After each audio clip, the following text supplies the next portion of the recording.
Midway presents War Gods.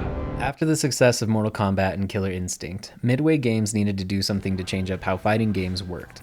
Instead of risk changing one of their best-selling titles to have it flop, these guys made War Gods. War Gods plays very similarly to the early Mortal Kombat titles, but in exchange for a run button, they added a 3D movement button that allows the player to move around in a 3D arena. Many popular fighting games of today use this 3D style of combat, but War Gods was one of the first of many to start utilizing this. Midway would eventually use 3D combat for upcoming fighting games like Mortal Kombat 4, Biofreaks, and The Grim Adventures of Billy and Mandy, 2005. The actual story of War Gods is pretty simple. 10 fighters climb a ladder to obtain a life-giving ore. You can play as Voodoo, a Caribbean witch doctor killed by his village, but the ore brought him back. Anubis, a reincarnated grave robber. Sci-Fi, he's a robot. Vala, her model is based on Sonya Blade from the Mortal Kombat 1 movie.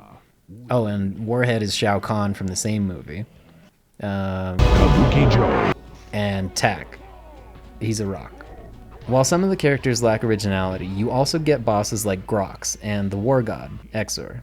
If you enjoy 3D fighter games, then it might be worth checking out. Personally, I'm not a huge fan of fighting games, and having to use the N64 controller is not great, but just sitting back and kicking your friend's ass is always a good time. I give War Gods 2 out of 6 beers.